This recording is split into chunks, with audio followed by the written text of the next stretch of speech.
You're listening to an Airwave Media Podcast.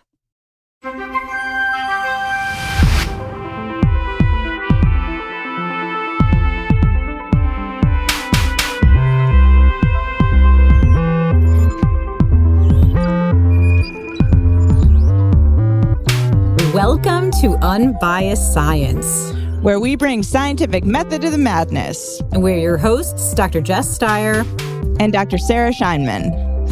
And today we are joined by such a special, brilliant, wonderful guest to talk about the topic of autoimmunity. Dr. Aimee Pugh Bernard, I'm going to read her bio in just a second. Aimee is also an unbiased scientist. She regularly contributes to our content. This is such an honor. She's so brilliant and has studied this topic for many, many years. So Aimee, thanks so much for joining us. Thank you. All right, let me read this bio, which we trimmed down significantly. There's a lot to say. So Dr. Aimee Pugh Bernard is an associate professor in the Department of Immunology and Microbiology at the University of Colorado Anschutz Medical Campus. She obtained her PhD studying the developmental regulation of human B cells and the autoimmune disease systemic lupus erythematosus? No. Yeah? How do you say it, Aimee? Erythematosus. Erythematosus. I forgot a syllable there. Okay. Also known as lupus or SLE. She teaches immunology to students across the medical campus and is a co-director for the Colorado Clinical and Translational Science Institute. Communicating Your Science to the Public workshop series. Sorry, I butchered that. Aimee is also a pro-science advocate and regularly testifies at the Colorado State Legislature in support of pro-science legislation that strengthens public health. Oh, thank goodness for you, Aimee. In all her roles, Aimee strives to serve as a positive influence on education, public health policy, and science communication. Also, Aimee, do you sleep? Aimee wears a lot of hats. I don't know how she does it all. A little bit. Some amounts. No, I'm not buying it. Some undisclosed amount of sleep is very little. The bare minimum to maintain cognitive function. So you may have read a piece that Aimee co-authored, and honestly, she led this article that Unbiased Science put out. And it was all about addressing this claim that vaccines trigger autoimmunity. So maybe we could get into that a little bit and just summarize some of the key takeaways from that. But just really want to take a step back and talk about what are we talking about when we say autoimmunity? Like in my mind, I'm picturing the body somehow fighting itself, but that's my very lay non-immunologist interpretation. So before we get into it, and I know, Sarah, you're going to kick us off with some sort of a definition here, but I just want to set the stage. So unfortunately, we missed Autoimmune Awareness Month, which takes place every March. And it's when we shine a light on these conditions that impact so many lives. Autoimmune diseases are on the rise, and understanding why this is very important. So, Aimee, we'll be very curious to hear, why you feel that we're seeing an increase in the, is it an indication of better surveillance or diagnosis, or what's going on here? So maybe we could talk a little bit about that. In terms of how many people are impacted, autoimmune diseases affect an estimated 50 million Americans, though that number is likely an underestimate due to the complexity of diagnosing these conditions. And alarmingly, research shows that autoimmunity is on track to reach epidemic levels. I don't love that. It sounds a little fear-mongery, but I'm sure we pulled this from somewhere, Sarah. If you remember where we got that quote. National Health Council. Okay. With some studies predicting a 3 to 12% annual increase. I'm going to pause there. Sarah, where do you feel, what's a good starting point for this discussion? You're asking, Jess, but I think you already know the answer. All right. Because as a basic scientist, the most important thing for me when we're having these types of discussions is to first establish some definitions. And I feel like autoimmunity the phrase autoimmunity or autoimmune diseases gets thrown around a lot. And especially when it comes to social media and like when people are selling supplements or supposed cures for different inflammatory conditions, we're always hearing autoimmunity. So Aimee, could we maybe just kick off off by just broadly speaking, what is autoimmunity? Yeah, so autoimmunity is when your body's own immune system attacks some component of your own body. So I like to think of it as friendly fire, in the sense that the immune system mistakenly or accidentally attacks a portion of the body that it's meant to protect. And different autoimmune diseases have different targets. So there's different mistaken identity, essentially. And an autoimmune response is the same as a normal immune response to like a foreign invader, like a virus or some pathogen. It's just that it's mistakenly identifying some portion of the body as being essentially foreign or something that it needs to defend the body against. So that's a really big, important area of research as to why does the immune system mistakenly attack in certain individuals different components of the body. Yeah, I really liked the analogy of friendly fire, because when we're talking about the immune system, I think the best analogy that I've heard is that your immune system is sort of like your body's defense mechanism. Like it's an army that's protecting us from all of the pathogens and like little microorganisms and bigger dangers of the outside world. And then, when autoimmunity comes into play, it's when these many different complex interconnected mechanisms that our body has to protect itself sort of turns inward and then starts attacking us. So it's a really, really big problem, especially when it comes to potential treatments, because it's not like you can just give a drug to knock out what's causing the issue, because what's causing the issue is you and the system that's protecting you against all the dangers in the world that can make you sick. Absolutely. And I use military or defense analogies when I'm teaching all the time. And each cell type, I essentially have a different role for in the military aspect. And some of the chemical mediators or chemicals or proteins that are produced by immune cells, I will call, the chemical weapons. Right. You can get really in depth with this analogy. I love how in depth you can get with this analogy. Like you could take it really, really far. Yeah, I do get a little bit of pushback from some of the med students because they'll say, you're making it's turning it into a war. And I said, yeah, I can see where you're coming from, but analogies are what you kind of hook you and allow you to understand, and then you can build more nuance and maybe even get away from the analogy later on. But absolutely, I agree. It is a defense system, and we can't get away from that type of analogy.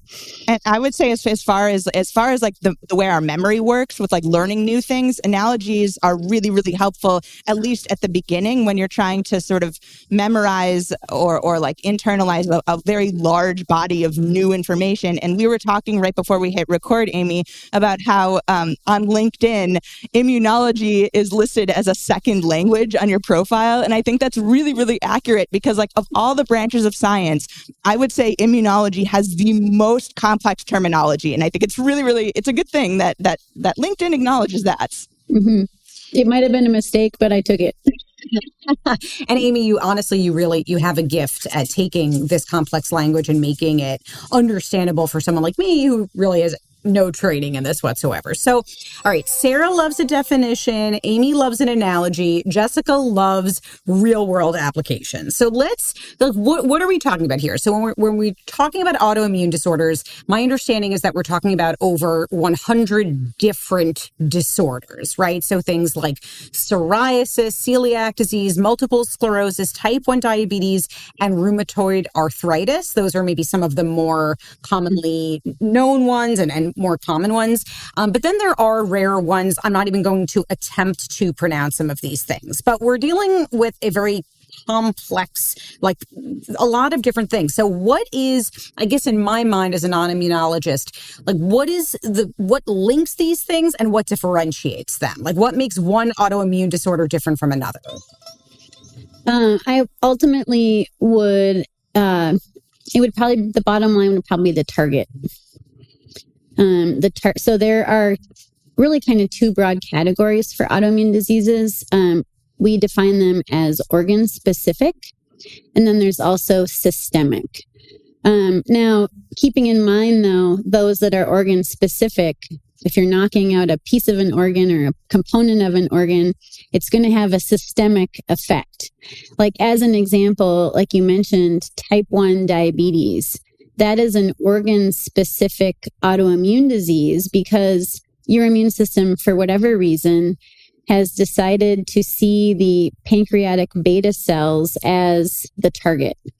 Those are the only cells in our body that produce insulin. So as soon as the immune system targets those cells for whatever reason and destroys them, just like it's an invading pathogen, that's kind of, again, it's your immune system mistakenly identifying a portion of your body.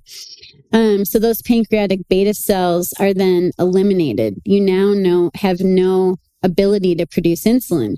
So while that's organ specific, systemically, patients that cannot get exogenous insulin will die because insulin is essential for survival and function. So that's so the target, but ultimately, even though we have organ specific versus systemic, I would argue that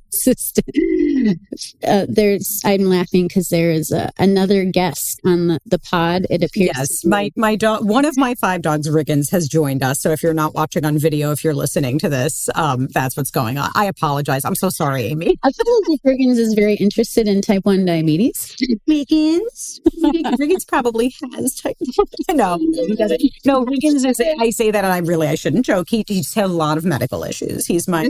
Riggins is also my favorite of Jess's 5 dogs. When I went to go visit her, Riggins and I really bonded very deep on a deep level. So sorry, Aimee, you're in the middle of something very important, and I totally, Riggins interrupted. I have 2 dogs and a cat, and you can't see this, but behind the scenes, I have 1 dog and a cat pretty much staring at me. I love it. Okay, keep going. Okay, so organ specific and systemic. So just to give you another example, systemic, like SLE or lupus, systemic lupus erythematosus, that is considered systemic because the driver of that are autoantibodies. Typically, someone with lupus would have multiple autoantibodies. And an autoantibody just means that it's an antibody made by your immune cells. It's a B cell in particular. And that auto means it's targeting something that's self. So it's not targeting a pathogen, it's targeting a part of your body. And patients with SLE or lupus usually have multiple autoantibodies that target different components of their body. And it's system-wide because it will attack different tissues and joints and can cause neurologic disorders. So Sarah, that would bring you in, skin conditions, heart, lung. So SLE is completely systemic in the way that it affects pretty much every organ. When patients first are, and I am not an MD, so this is just from working with clinical faculty or colleagues.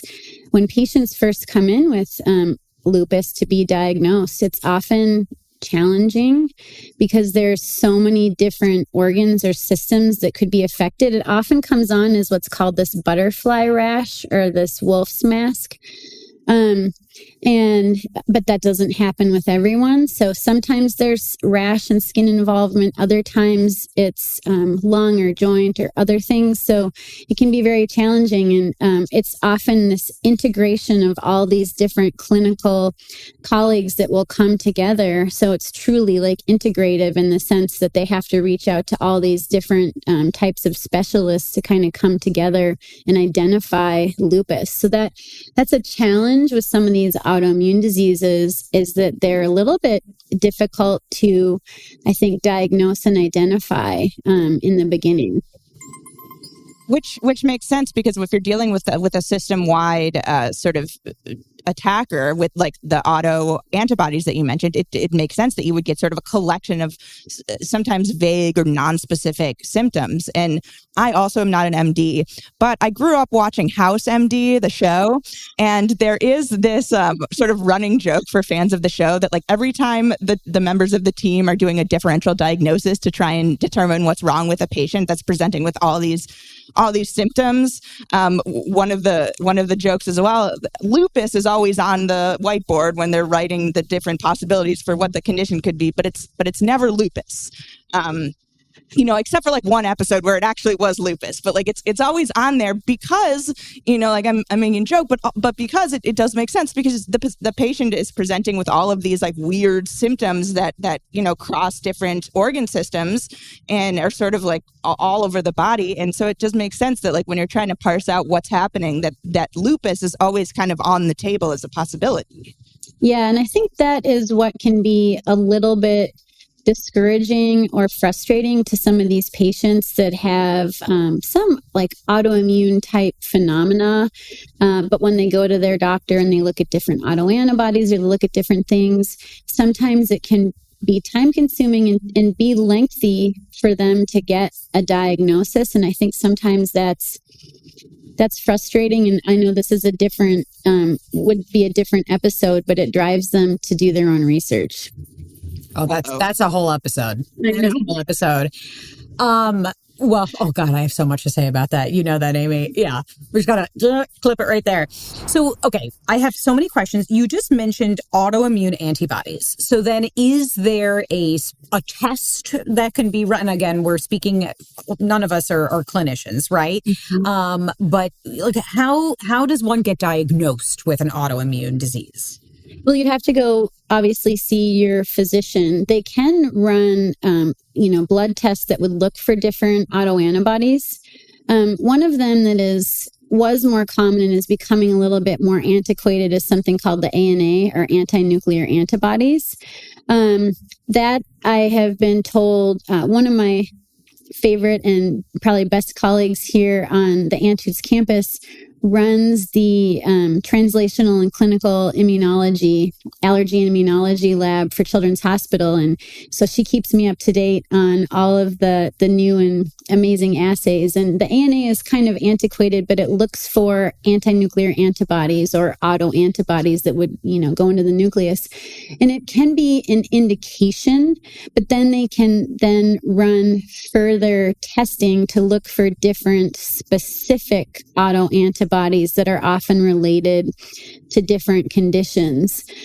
So that I think that that ANA might be a start, although I think they might, I don't want to speak for clinical immunologists, but I think they may be moving away from that and just going to some of these more specialized autoantibody testing. So that to my understanding, again, not an MD, but I think that's how you would start that, as well as symptoms. So as an example, I have a colleague who for some reason had an ANA done, and he had some positive autoantibodies. He has no clinical symptoms, has never had clinical symptoms.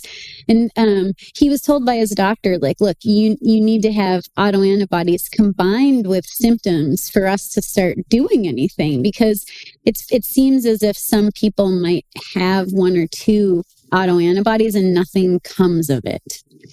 So I don't know, I probably just added more complicated scenarios than I needed to. No, that's interesting. And honestly, I have a handful of friends who, some are in their 30s, some are in their 40s.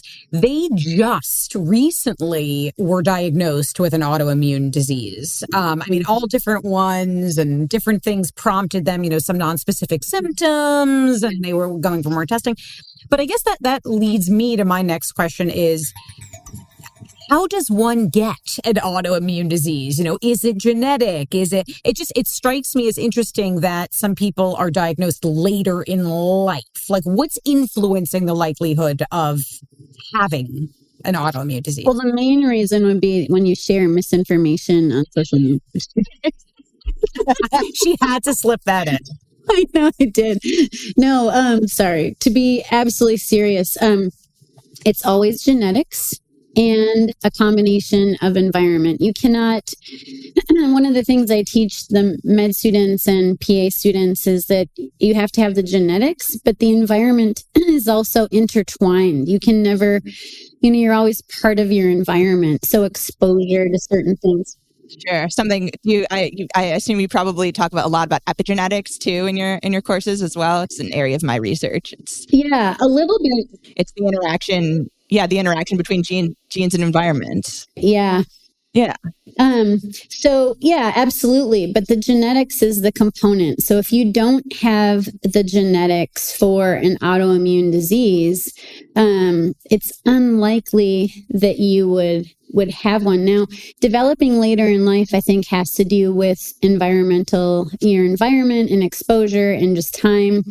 I can tell you, just as an example, there has been some research done here at the Anschutz campus in collaboration with a lot of other academic institutions that, as an example, celiac disease, which is an autoimmune disease. It's where gluten is, now I know gluten is something that comes into our intestine, but gluten kind of combines with some self-proteins and then is targeted in the small intestines.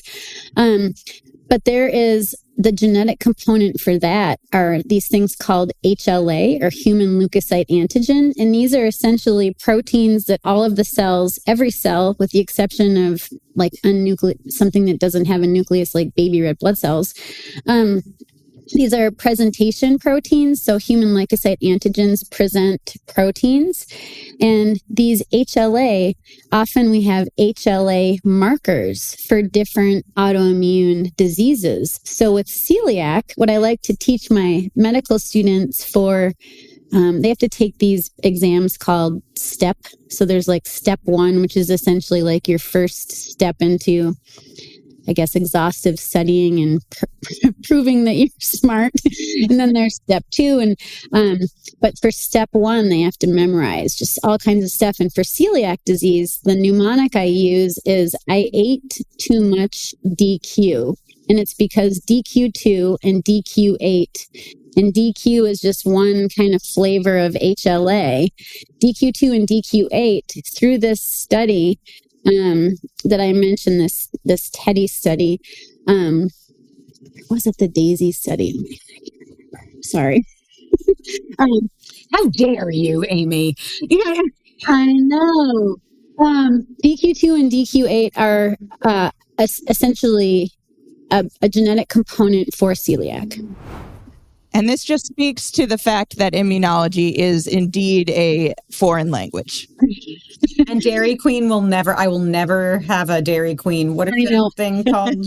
I ate too much DQ. DQ2, DQ8. It's a nice mnemonic. But I do love a Blizzard. Blizzard, that was it. I couldn't come up with it. But that's just an example of these. There are these HLA that we all have. We all have multiple different versions of them in our body, on our cells, and some of them are linked to different autoimmune diseases. So you can find that some of them are going to make you predisposed to type 1 diabetes. So my mom actually was diagnosed with type 1 diabetes late in life. She was in her early 30s.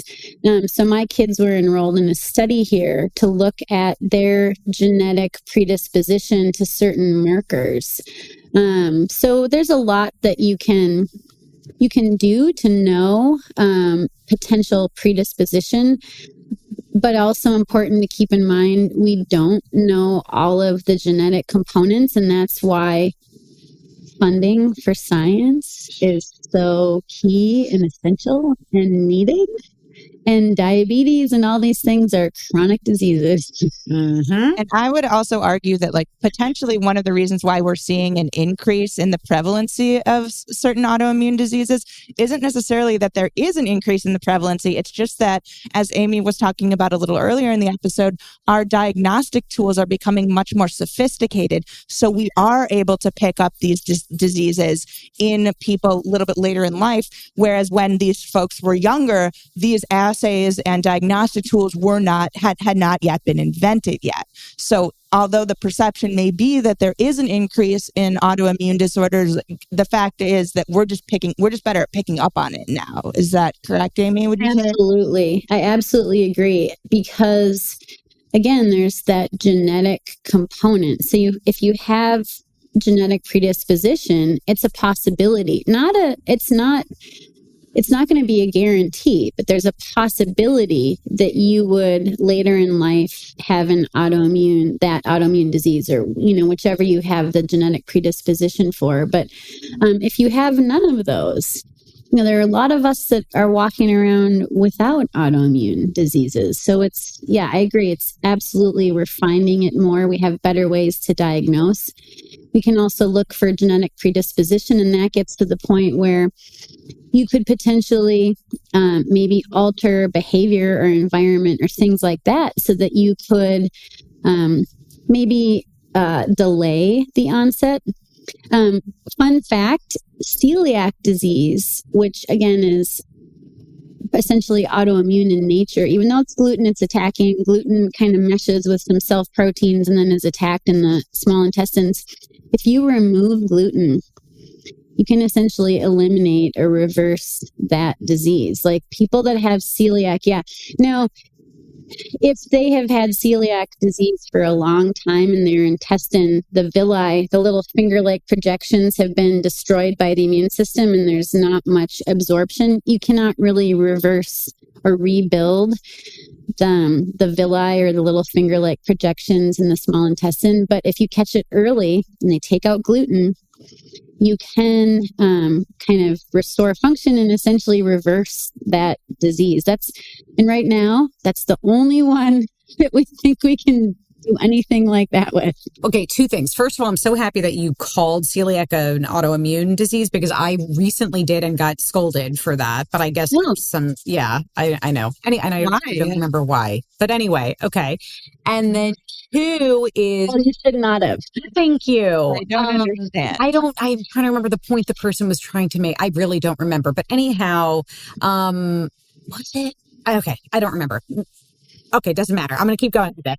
So we have talked on the pod in the past and done posts in the past about things like the autoimmune protocol diet and some other like wellness-y adjacent, I'm using air quotes here, cures and solutions to autoimmune diseases. And in fact, someone, I'm not going to name this person, but someone in my life was diagnosed with, I guess it was it Graves' disease? And rather than seeing an endocrinologist and getting properly treated for it, decided to go on this AIP diet and eliminate nightshade fruit, vegetables, or whatever from the diet, and that was the quote unquote cure for this. So there's a lot of predatory, I don't know what to call these. I'll just call them wellness influencers, but that doesn't really capture, all the people who are involved in this. There's a lot of predatory stuff, a lot of books and protocols being sold that have no evidence to support them. I don't know if you want to comment on that. I feel like we have talked about it in the past, but just I had to mention it in the context of this discussion.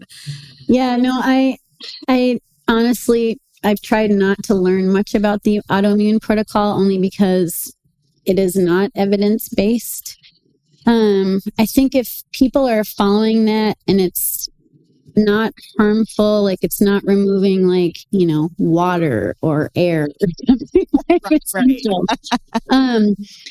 But I will say that what's heartbreaking about things like that is when people follow things that are harmful instead of evidence-based medicine that can actually help them. And, not in the case of autoimmune diseases, it's not going to eliminate or cure. We don't have that, with the exception of removing gluten from your diet if you have celiac. Right. But we don't have a cure. And I think that's, people are frustrated by that. I think that diagnosing autoimmune diseases can be lengthy and frustrating. So I think people often look, doing their own research, and I'm putting it in air quotes here, And they'll look at wellness influencers. They'll look for health hacks, things that make them feel like they're in control. Right. And I think a big piece of it is that when you are diagnosed with something like that, or you don't know what you have and you want a diagnosis, you feel out of control. And going to these wellness influencers who are very confident in their misinformation, and they will say, remove, I don't even know what a nightshade vegetable is. Like eggplant, tomato, I don't know what, I think maybe, I don't even know. But whatever they are, when people are confident like that, that I think instills confidence in the reader or the person who's looking for answers. And that I think is unfortunate. That's another thing I think scientists, we're trained to say things like the evidence suggests, or to our knowledge as of right now, we know this. It's so much less sexy and less empowering, right? It is. But we don't want to say, oh, this is the way it is for sure, 100%. And then we get new data. Right. And then we have to backtrack. So, or remediate, which the public also doesn't like, we've learned. Right, exactly. And to be clear, I think nuance is sexy. Sarah, some might say that I think science is sexy. Sorry, this is an inside joke with me and Sarah. She absolutely hates that phrase. But anyway, but no, it's that exactly what you said. When we're talking about nuance and, adding all these caveats and well, maybe, and all that, all that stuff, it's less empowering because it gives people fewer tangible, like, okay, if you do this, then this will happen. Like we're saying, well, the likelihood might decrease if, we're adding all of those other ifs. And so that's what makes it less sexy. And I also think like one important point too, when we're talking about like things that you see on the internet from influencers regarding, autoimmune protocols, special diets, lifestyle modifications that can prevent autoimmune diseases. One thing, if our listeners have gotten one thing from what Aimee has been saying so far, is that there are over 100 different types of these diseases, and there are different targets for every single one of them. And with the exception, I would say, of celiac, which is really the exception rather than the rule, where we've been able to identify one singular cause that, if removed, can sort of like rectify the damages done by the disease. Mm-hmm. There isn't really a one-size-fits-all solution to these diseases. Like, they're very heterogeneous as far as the causes. And, so it's very unlikely that there will ever be like a singular cure to these types of conditions. That's absolutely right. That's also true of, and I don't mean to take this away from autoimmunity, but like cancer as an example. So my grandma, who has passed away recently, but and she was 93, so she had a great life. But when I first started grad school, which was over 20 years ago, I started in 1997. I was telling her about, I'm going to study immunology. I'm going to get my PhD in immunology. And she's like, well, what is that? It's like, okay, well, it's your immune system. And, it's the military that defends your body, the cells and organs. And she was like, oh, so do you guys study cancer? And I said, yeah, immunologists study cancer. Well, why haven't you fixed it? And I was like, well, what kind? And then, like, for any type of cancer, just like different, autoimmune diseases, there are so many different underlying genes that can play a role. Like, there's just so much nuance and so much, it's very complicated. Mm-hmm. And I know that, my grandma was very supportive, but it was very funny. Well, how come you guys haven't cured cancer? And it's like, well, which kind? A little complicated, complex, right? It's not just one singular thing. Yeah. I get that a lot from my parents, because I study Alzheimer's disease, and they're getting older, and they're like, have you cured it yet? Have you found a cure? Get on that, Sarah and Aimee, really, slackers. Okay, so Aimee, we opened up a question box on our Instagram for a Heard from the Herd segment. And you've answered a bunch of the questions. And you just mentioned something that made me think about one of the most common question was, is there a cure for autoimmune diseases? And if not, how does one, like, what does management look like? And I just, in the context of what you just said, how there are so many different types of diseases and it's so complex, how would you even begin to answer a question like that? Yeah. So with the exception of celiac and removing gluten, there is no cure. Like for patients that have type 1 diabetes, because you can inject insulin and they have insulin pumps and you can monitor your blood glucose levels, people with type 1 diabetes can inject insulin or have, their insulin pumps. And that can help them. So that's like one example of management. What's challenging about that, because, my mom has had diabetes, oh my gosh, for 40 years now. And, I see her managing that. It's just a constant struggle with looking at your blood levels, putting in insulin, even, adding insulin. There are other things you have to be aware of, like complications of diabetic neuropathy and, if your blood sugars are too high or too low, she's been in the hospital for both. So that's like an example of management, but for different, it's going to vary depending on different diseases, like systemic lupus erythematosus or lupus. Often frontline treatment or first-line treatment for autoimmune diseases are steroids, like corticosteroids, things that just dampen the immune response, kind of at the start, like higher up on the biochemical chain, essentially.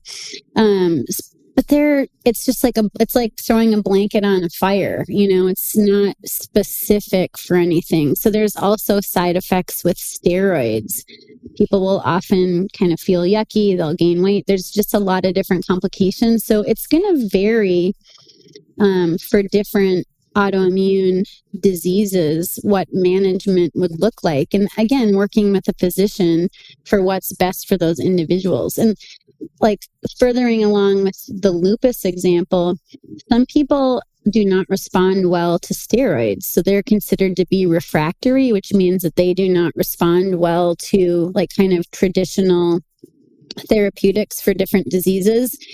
And in that case, we do have some immunotherapies like monoclonal antibodies that would target specific cell types or pieces of the immune system to kind of either eliminate or dampen. So as an example for lupus, if you're not responding to traditional therapies like steroids and things like that, you could be given a monoclonal antibody called rituximab. That goes after, it's an antibody. So it's a protein made by B cells that targets something called CD20. I know I'm using all those words, but CD20 is essentially like a marker or a flag on a B cell. And when the rituximab binds to that, it actually leads to the demise of that B cell. So you're killing B cells. Because lupus is an autoantibody-driven disease, so they have a lot of autoantibodies in their blood, and B cells make those. The idea is that you're destroying the cell that makes those autoantibodies. So I've seen people who have had this monoclonal antibody immunotherapy and have done quite well. Now, the unfortunate thing about that is now their B cells are gone and part of their immune system is more or less eliminated. So anyways, maybe that was too much in the weeds, but management varies.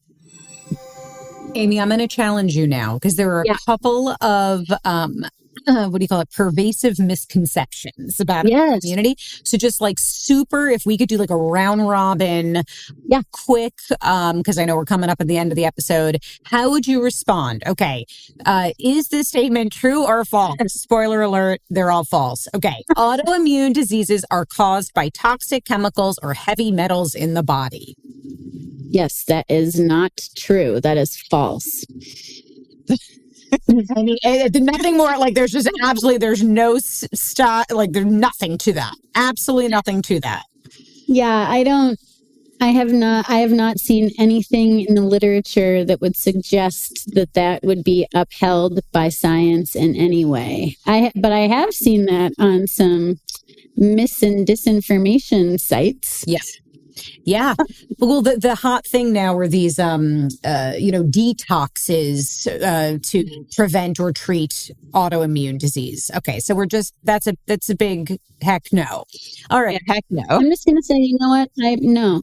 Okay. We're not even going to entertain that. All right. Myth busted. Next. Okay. Well, autoimmune diseases are caused by gluten and dairy. So we can say that celiac disease would be gluten is the cause of that. Again, not everyone will get that, but those that have predisposition.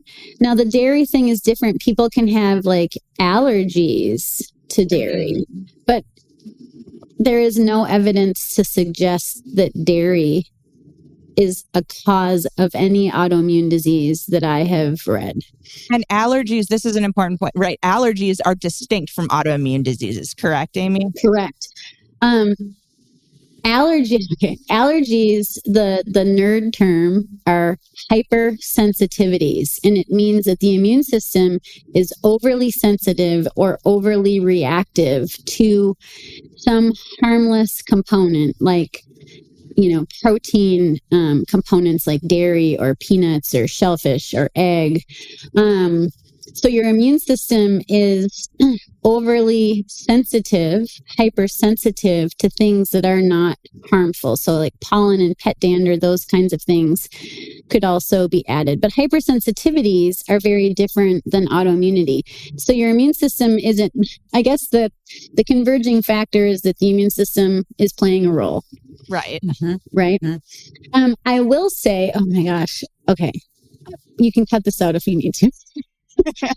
There are 4 types of hypersensitivities, types 1 through 4.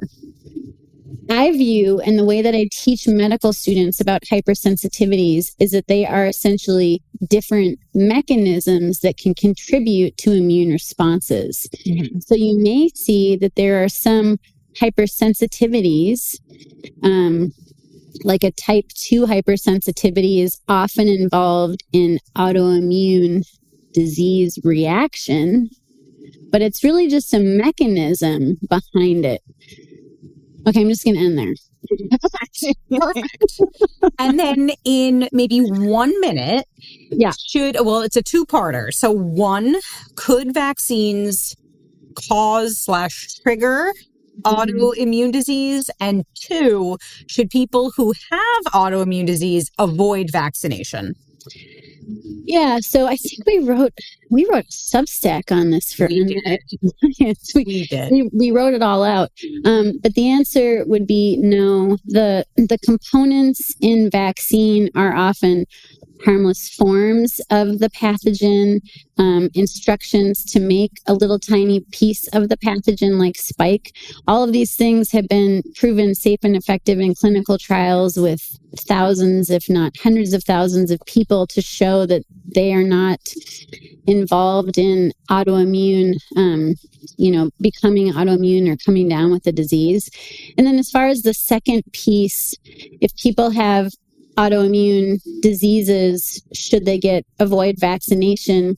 They should talk to their physician first. Absolutely talk to your doctor.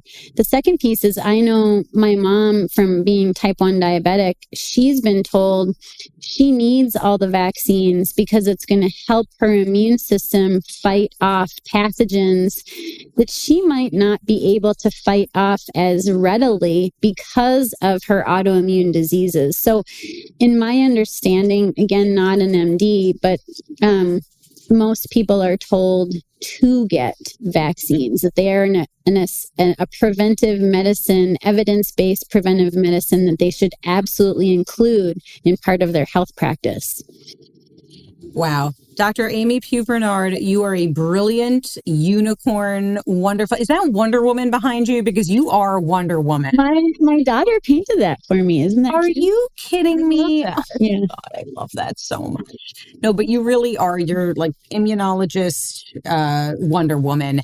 And actually, you have your own Instagram where folks can follow along, and your handle is Fun Size Immuninja. Yes. Love that. Well, and there's a whole thing. I mean, by the way, we're both 5'2", so we're both tiny and fun size. And then, Aimee, you also do, is it like martial arts or I don't know. Yeah. So I did taekwondo with my kids for 10 years, and we all they are now in college. They're twins. So I've retired. But we all made it to black belt status. My son and I are 2nd degree and my daughter's 3rd degree black belt. There's 6 degrees. I'm, you're, but, my daughter got it too. So, oh my goodness. Fun size Immune Ninja, real life immunology Wonder Woman. Thank you so much for joining us. Honestly, it's just always such a pleasure. I learn so much from you every time you open up your mouth. Thank you for having me. I really enjoyed this, and I love talking about science. So it's a true pleasure. Sarah, you want to take us home? All right. Thanks so much, everyone, for tuning in. We hope you learned a thing or two. I certainly did. Please join us next week on your trusted source for no nonsense, just science.